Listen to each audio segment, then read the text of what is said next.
আপনি যদি কারোর সঙ্গে সম্বন্ধ তৈরি করেন, আপনি যদি কারোর সঙ্গে সম্বন্ধ তৈরি করেন, তবে আপনার সঙ্গে সে সম্বন্ধ ভালো করবে। কীরকম বলে রাখি, যেমন আপনার বাড়িতে কেউ গেছে, জিজ্ঞেস করছে একটু জল দিন তো, একটা বাচ্চা গিয়ে বলছে একটু জল দেন তো, তৃষ্ণা পেয়েছে, আপনি জল দিলেন। কিন্তু সেই বাচ্চারা যদি বলে কাকিমা, ও কাকিমা একটু জল দাও তো, তখন মনে হবে কি, বাচ্চাটা কাকিমা বলে ডেকেছে, একটু জল দিয়ে আসি। তার মানে কি, সম্বন্ধ তৈরি করলে সম্পর্কটা ভালো হয়। ভগবানের সঙ্গে সম্বন্ধ তৈরি করুন। শুধু সংসারে খেলেন, কর্ম করলেন, টিভি সিরিয়াল দেখলেন আর ঘুমালেন, এটা কিন্তু জীবন নয়। প্রত্যেকের কাছে বলে যায়, শুধু কর্ম করলেন, খেলেন, ঘুমালেন, এটা জীবন নয়। আমাদের জীবন কি বলুন তো? আপনি সংসারের জন্য এত করছেন, অবশ্যই করবেন, কিন্তু সংসার শেষে আপনাকে দাম দেবে না।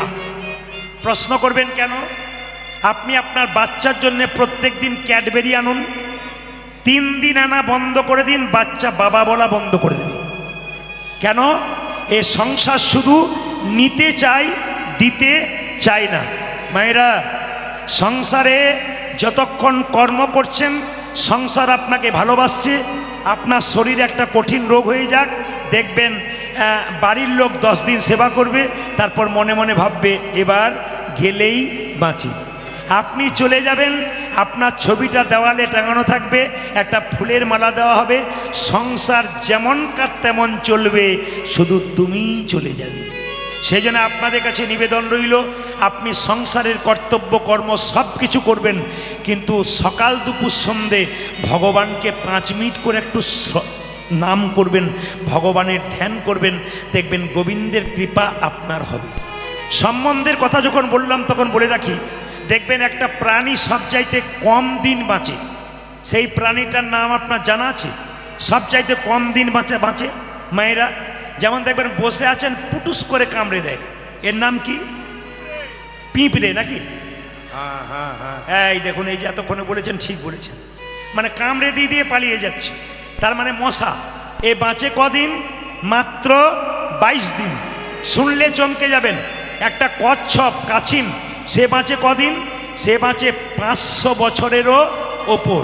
এবার কাছিম বা কচ্ছপ যখন ডিম পাড়ে, কেউ যদি দেখেন তাহলে দেখবেন নদীর কিনারাতে ডিম পাড়ছে, ডিম পেড়ে গর্তটা করে তার উপরে মাটি ঢাকা দিয়ে, কচ্ছপ কিন্তু খাবারের টানে নদীর কিনারায় কিনারায় চলে যায়। অনেক দূরে কচ্ছপ বসে থাকে, কিন্তু খাবার জোগাড় করার পর যখন চুপচাপ বসে থাকে, তখন ডিমগুলোর কথা ধ্যান করে, মানে বসে বসে ভাবে কটা ডিম রেখেছি, ডিমগুলো কোথায় আছে, এই কথা কিন্তু কচ্ছপটা ভাবে। আপনার শুনলে চমকে যাবেন, গাভী বাছুরের জন্ম দিলে বাছুরটাকে কাছে কাছে নিয়ে ঘুরে বেড়ায়, মানে গাভী ছুটে যায় বাছুরটার কাছে। ছাগল জন্ম দিলে ছাগল ছুটে যায় তার বাচ্চার কাছে, কিন্তু কচ্ছপ বাচ্চা জন্ম দিলে মা থাকে অনেক দূরে, বাচ্চা ডিম ফুটে বের হয়ে বাচ্চাকে কচ্ছপকে খুঁজতে হয় না, বাচ্চাগুলো কচ্ছপের কাছে গিয়ে দাঁড়ায়। কেন? তাদের দুজনের মধ্যে সম্বন্ধ ছিল, মা এবং ডিমের মধ্যে। যদি আধ্যাত্মিক তত্ত্বের দিকে যান, তাহলে আপনাদের একটু বুঝিয়ে দিই, যে যেখানে বসে আছেন, মহাপ্রভুর প্রথম বিয়ে হয়েছিল বল্লভাচার্যের কন্যা লক্ষ্মীপ্রিয়ার সঙ্গে। মায়েরা, শুনলে চমকে যাবেন, মহাপ্রভুর স্ত্রী লক্ষ্মী দেবী, তিনি মারা গেলেন 5 বছর সংসার করার পর, সাপে কেটে মারা গেলেন। দ্বিতীয় বিয়ে হয়েছিল মা বিষ্ণুপ্রিয়ার সঙ্গে, কিন্তু বিষ্ণুপ্রিয়ার সঙ্গে বিয়ে করে যখন বাসর রাতে বিষ্ণুপ্রিয়ার সঙ্গে বাসর ঘরে যাচ্ছে, তখন মহাপ্রভু ওই হঠাৎ চোখ ওঠার মধ্যে পাটা লেগে আঙুলটা ফেটে গেছে, রক্ত বেরিয়ে গেছে। সঙ্গে সঙ্গে বিষ্ণুপ্রিয়া খুঁজে পাচ্ছে না, রাত্রিবেলায় কি করব, স্বামীর পা ফেটে রক্ত বেরোচ্ছে। বিষ্ণুপ্রিয়া নিজের কাপড়টা টুকরো করে কেটে স্বামীর পায়ের আঙুলটাতে বেঁধে দিল। ঈশান জানে না, বাড়ির চাকর, মা সচিমাতা জানে না, কিন্তু একজন জেনে গেল, চমকে যাবেন। বহু দূরে থাকে, তার নাম লোচন দাস ঠাকুর। সে দিন 5 পরে সে বলছে, প্রভু একবার কাগজে কি লিখেছি পড়ো তো। বলে দেখি কি লেখা আছে। লেখা আছে, প্রভু তুমি বাসর রাতে যখন বিষ্ণুপ্রিয়াকে নিয়ে যাচ্ছিলে, তখন তুমি হুঁচট খেয়ে গিয়েছিলে, আর বিষ্ণুপ্রিয়া তোমার পায়ে তার কাপড়টা টুকরো করে বেঁধে দিয়েছিল। এটাই আমি তুমি কি করে জানলে? তুমি তো এখানে ছিলে না, বহু দূরে থাকো, তুমি কি করে জানলে? বলছে প্রভু আমি যত দূরেই থাকি আমি যে তোমাকে সবসময় মনে মনে ধ্যান করতে থাকি। এই জন্য আপনাদের কাছে নিবেদন রইল, চলতে ফিরতে কর্ম করতে করতে কেউ যদি ভগবানকে স্মরণ করে তবে তার মৃত্যুকালে ভগবানকে স্মরণ করার দরকার হয় না। কেন? মৃত্যুকালে যখন কষ্ট পাবেন তখন ভগবানের আপনাকে স্মরণ করতে হবে না, ভগবান আপনার কাছে এসে দর্শন দেবে। যারা কীর্তন শুনছেন মন দিয়ে শুনবেন, মৃত্যু যন্ত্রণা, মানুষ যখন মরে তখন তার 3 জায়গায় মৃত্যু যন্ত্রণা বেশি জানা যায়। আপনারা শুনে নিন কোথায় কোথায়। একটি হচ্ছে চোখে, একটি হচ্ছে মুখে, একটা হচ্ছে বুকে। যারা ইতিপূর্বে মারা গেছেন তারা অনুভব করে গেছেন, আপনারা দেখেওছেন, কিন্তু আগামীতে যারা মারা যাবে তারা অনুভব করে দেখবেন। শাস্ত্রের কথা, মৃত্যুর সময় মানুষের 3টে জায়গায় প্রচণ্ড যন্ত্রণা। কোথায়? চোখের মধ্যে। আপনার বয়স হয়ে গেছে, আপনি মরে যাবেন, চোখে আপনার ইচ্ছা হলো আমার বড় ছেলেকে একবার ডেকে দেখবো। যখনই বড় ছেলে কাছে এলো, মা এই দেখো তোমার মাথার সামনে বসে আছি। কই বাবা, দেখতে পাচ্ছি না, আমার কালো চোখগুলো ঘোলা হয়ে গেল। যত দেখবার চেষ্টা করবেন, চোখটা যে এত সুন্দর আপনার চোখ, আপনি টুকটুক করে তাকাচ্ছেন, ওই চোখটা তার ভালো কিছু দেখতে পাবেন না, চোখটা ঘোলা হয়ে যাবে, শাস্ত্র বলছে। 2, আপনার মনের মধ্যে ইচ্ছা আছে আমার ছেলেকে কিছু বলে যাব, শেষ বলা বলে যাব, কিন্তু বলতে যাচ্ছেন, বলা হচ্ছে না। কেন? আপনার গলাতে কফ জমে যাচ্ছে, কথা বেরোচ্ছে না, খালি ঘর ঘর ঘর ঘর করছে, কথা আর বেরোলো না। যখন কথা বেরোলো না, চোখ ঘোলা হয়ে গেল, যমরাজ তখন বুকের মধ্যে চাপ দিতে লাগলো, নিঃশ্বাস প্রশ্বাস নিতে পারলেন না, হঠাৎ আপনার প্রাণবায়ুটা দেহ থেকে বেরিয়ে চলে গেল। আপনাদের কাছে নিবেদন রইল বাবা, মৃত্যু প্রতিটি মানুষের আছে, কিন্তু মৃত্যুর যন্ত্রণা থেকে রেহাই পেতে গেলে হরিদাসের মতো বলতে হবে। হরিদাস এই 3টে যন্ত্রণা পায় নাই। কারণ হরিদাস যখন, মায়েরা, হরিদাসের যখন 80 বছর বয়স হয়ে গেছে আর ভালো করে চলতে ফিরতে পারছে না, মহাপ্রভু জগন্নাথের প্রসাদ তার কাছে এনে দিত, কিন্তু হরিদাস সেই প্রসাদ খেত না। কেন বলুন তো?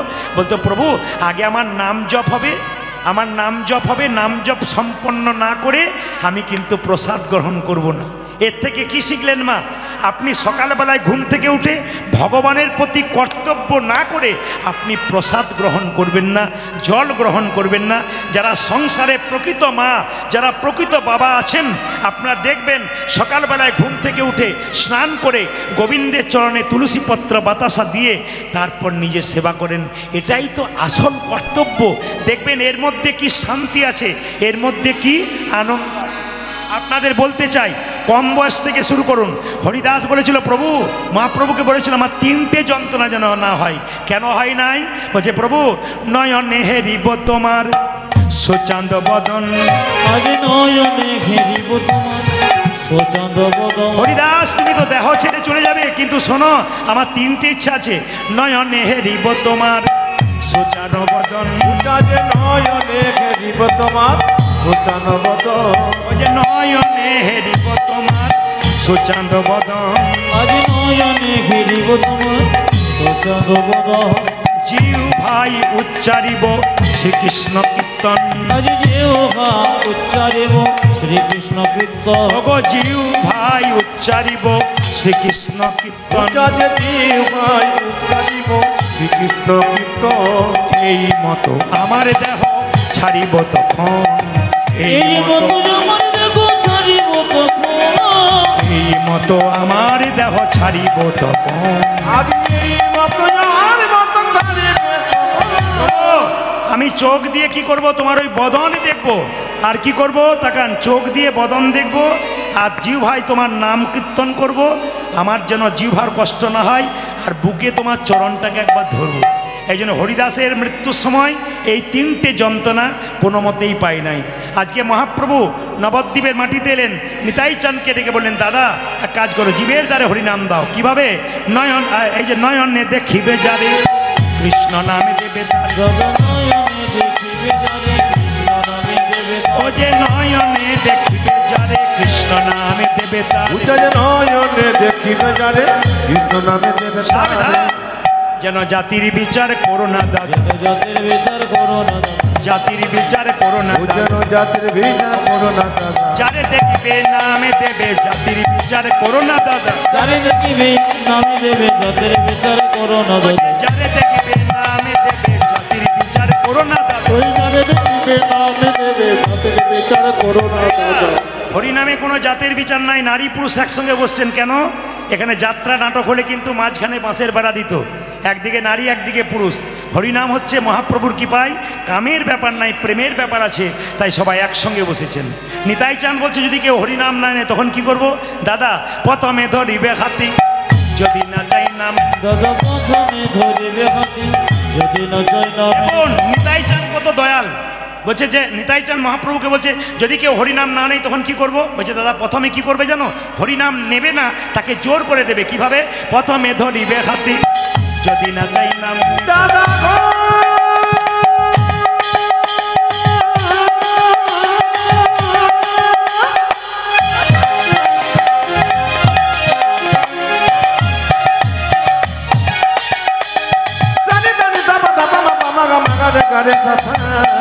প্রথমে ধরিবে হাতি, যদি না চাই নামে। ও যে প্রথমে ধরিবে হাতে, যদি না চাই নাম। প্রথমে ধরিবে হাতে, যদি না চাই নামে। দাদা হাতে ধরে বলবে হরি, হাতে ধরে বলবে হরি, হাতে ধরে বলবে হরি, তুমি হাতে ধরে বলবে বলি, বলাবে হরি, বলবে হরি, হাতে ধরে বলবে হরি। তুমি বানাবে হরি বলবে হরি, হাতে ধরে বলবে ও হরি। যে বলাবে হরি, বলবে হরি, হাতে ধরে বলবে হরি। তুমি বলাবে করি বলবে করি, হাতে ধরে বলবে বলি। মায়েরা, আপনার সঙ্গে কারো ঝগড়া আছে, বাড়িতে আপনাদের ভোজ হচ্ছে, আপনি বলতে গেছেন একবার চলুন, না যাব না, হাতে ধরে বলছি চলুন। হাতে ধরার পর না গেলে যদি খুব প্রিয় লোক হয় তাহলে কি করেন? আপনি একবার পায়ে ধরেন, এই তোমার পায়ে পড়ছে, একবার চলো। তো মহাপ্রভু কি করলেন? দাদা নিতাই গিয়ে বললো যদি হাতে ধরে কেউ না হরিনাম করে, হাতে ধরার পর শেষ উপায় কি? পাছে তারও লোটাইবে পাই।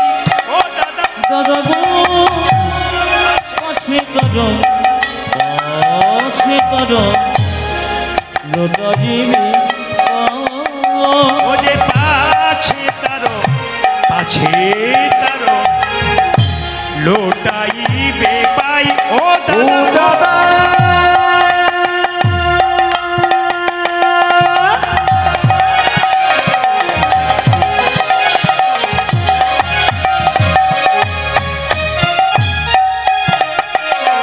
দাদা পাঁচ তারো, পাঁচ তারো লোটা দিবি ভাই। ও যে পায়ে ধরে বলবে হরি, বলবে হরি, পায়ে ধরে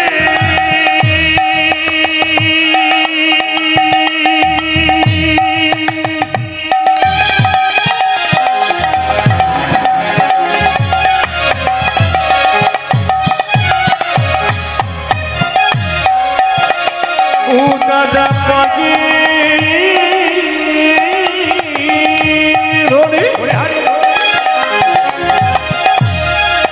তুমি বলবে হরি, বলাবে হরি, বলবে হরি, পায়ে ধরে বলবে হরি। ও যে বলবে হরি, বলবে হরি, একবার পায়ে নিতাই গৌর হরি, বলবে হরি, বলবে হরি, পায়ে ধরে বলবে হরি, বলবে হরি, বলবে হরি, পায়ে ধরে বলবে হরি। তুমি পারে ধরে বলবে হরি। আজ পাছে করো, পাছে করো, লোটা দিবি একবার জোরে জয় দেবেন তো রাধা রানী কি। যে পরিমাণ ভক্ত হয়েছে জয়টা একটু জোরে আশা করছিলাম। রাধা রানী কি, বেড়েছে আরো বাড়বে। শ্যাম সুন্দর কি, মদন মোহন কি, হরিবাসর কি, গরম লাগছে কি? না, প্রমাণ হয়ে গেল যে আপনার কত ডুবে গেছেন। আমি কি বলছি ওইদিকে নজর নেই, সবাই জয় দিচ্ছেন। একবার বলুন রাধা রানী কি, মহাপ্রভু কি, শ্রীকৃষ্ণ চৈতন্য প্রভু কি, আপন আপন গুরুদেব কি, সাধু গুরু বৈষ্ণব কি, নিতাই গৌর হরি হরি। বেশ, আপনারা মন দিয়ে শুনে যাবেন। একটা ছোট্ট তত্ত্বের কথা বলবো, মন দিয়ে শুনবেন, এই দিয়ে তাকাবেন। পঞ্চপাণ্ডব সামনে বসে আছে। কৃষ্ণ বলছে কি ব্যাপার, তোমাদের মন খারাপ কেন? তো পঞ্চপাণ্ডবের বড় দাদার নাম কি মা? জোরে বলুন, বড় দাদার নাম কি? যুধিষ্ঠির। যুধিষ্ঠির বলল, কৃষ্ণ আসলে আমার মনে একটা প্রশ্ন জেগেছে, সেই প্রশ্নের উত্তরটা চাইবো বলে এলাম। বলে কি? কলিযুগের মানুষ কেমন হবে? আপনারা তো সত্য যুগে বাস করছেন, কলিযুগের কথা বললাম আর নাকি নাকি বলছেন ভাই? সব সত্য যুগে বাস করছেন, যাকে আপনাদের প্রণাম জানাই। যখনই বলছি সত্য যুগে বাস করছেন, সব বলছে কি ভক্তি বলে, সত্য যুগে বাস করছেন। হ্যাঁ, আমি যেই না এদেরকে বলছি সত্য যুগে বাস করছেন আপনারা, কি ভক্তি বলে, সত্য যুগে বাস করছেন। তাহলে কোন যুগে বাস করছেন? খুব ভালো জানেন আপনারা, কলিযুগে। তো যুধিষ্ঠির মহারাজ, এটা কিন্তু সাউন্ড পাওয়া যাচ্ছে না বাবু। যুধিষ্ঠির মহারাজ বলছেন যে আমার একটা প্রশ্ন আছে, কলিযুগের মানুষ কেমন হবে, মানে আমরা কেমন হব একটু জেনে নিন। দ্বিতীয় প্রশ্ন করলো ভীম যে কলিযুগের সাধুগুলো কেমন হবে, এই যে কলিযুগের সাধু কেমন হবে। তৃতীয় প্রশ্ন করলো অর্জুন যে কলিযুগের মা বাবা তার ছেলে মেয়ের সঙ্গে কেমন ব্যবহার করবে। 4 নম্বর প্রশ্ন করলো নকুল যে কলিযুগের ছেলে মেয়েরা আবার তার মা বাবার সঙ্গে কেমন ব্যবহার করবে। এইদিকে কলিযুগের ছেলে মেয়েরা তার মা বাবার সঙ্গে কেমন ব্যবহার করবে। সহদেব প্রশ্ন করলো কলিযুগের মানুষ তো অনেক পাপ করবে, তা কি এমন কর্ম করবে যার জন্যে পাপ থেকে মুক্তি পাবে। তাহলে আজকে আপনার সুযোগ পেয়ে গেলেন যে যদি কেউ পাপ করেন তাহলে পাপ থেকে মুক্তি পাওয়ার পথটা আপনাদের বলে দেবো। সবাই মন দিয়ে শুনবেন, যে যেখানে বসে আছেন। এইদিকে বাচ্চাগুলোকে সরান, বাচ্চাগুলোকে সরান। আর কিছু কিছু জন আছে বাচ্চার লাফালাফি দেখলে ওই দিকে তাকাচ্ছে, কান এই দিকে রাখবেন আর কি। শেষে আর কীর্তন বোঝাবুঝির কোনো গল্প নেই। হ্যাঁ, আপনারা তো শুনছেন, কিন্তু মাঝে যারা আছে আমি ইশারা করে বলছি, নিশ্চয়ই তারা বুঝতে পারছে, কারণ আমার চোখ খুব খারাপ। আমি কিন্তু একবার তাকালেই বুঝতে পারি কে কোন দিকে নজর দিচ্ছে। এইদিকে নজর দেবেন না তো শেষে যখন আপনি কষ্ট পাবেন, গোবিন্দ আপনার দিকে নজর দেবে না। তখন যতই ডাকবেন আর কোনো উপায় নেই। বলে কি, আমার নাম শুনতে গিয়ে খালি এদিক ওদিক তাকাচ্ছিলি, তখন এখন তাকিয়েই লাভ কি আছে। তবে আপনারা কেন এদিক ওদিক তাকাচ্ছেন তার মানেটাও পরে বলে দেবো, এখন চমকে যাবেন। যে মেয়েরা কীর্তন শুনতে এসে খালি এদিক ওদিক তাকায়, তারা কেন তাকায় ওটা একটু পরে আমি বুঝিয়ে দেবো, তাহলে বুঝতে পারবে যে কেন তাকাচ্ছে। সবাই তাকাবেন মায়েরা, যে যেখানে ছিলেন। যুধিষ্ঠির মহারাজ বললেন, তাহলে কৃষ্ণ বলো আমাদের 5টা প্রশ্নের উত্তর। সঙ্গে সঙ্গে কৃষ্ণ বলল, আজকে উত্তর দেবো না, কালকে সকালে দেবো। বলে কেন? তোমরা 5 ভাই আজকে 5 পথে যাও, যে যা দেখবে কাল সকালে এসে আমাকে বলবে, তোমাদের উত্তর দিয়ে যাব। এখন লক্ষ্য করুন, 5 ভাই 5 পথে যাচ্ছে, একদিকে ও একদিকে, ও একদিকে ও একদিকে, 5 দিকে যাচ্ছে, আর গাইতে গাইতে যাচ্ছে। কি গাইছে? কৃষ্ণ কেশব কৃষ্ণ কেশব কৃষ্ণ কেশব তাই নাম, রাম রাঘব রাম রাঘব রাম রাঘব। সবাই বলুন, কৃষ্ণ হরে কৃষ্ণ কৃষ্ণ কৃষ্ণ হরে হরে, হরে রাম হরে রাম, রাম রাম হরে হরে। কৃষ্ণ কেশব কৃষ্ণ কেশব কৃষ্ণ কেশব তাই নাম, রাম রাঘব রাম রাঘব রাম রাঘব। হরে হরে কৃষ্ণ কৃষ্ণ কৃষ্ণ হরে হরে, হরে রাম হরে রাম, রাম রাম হরে হরে। কৃষ্ণ কেশব কৃষ্ণ কেশব কৃষ্ণ কেশব তাহি নাম, রাম রাঘব রাম রাঘব রাম রাঘব রক্ষ। হরি বল। হরে রাম হরে রাম, রাম রাম হরে হরে।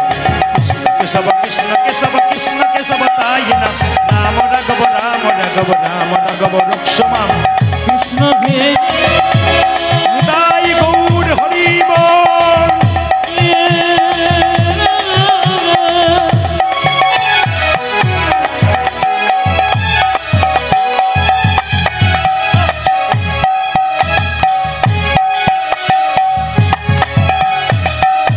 কৃষ্ণ হে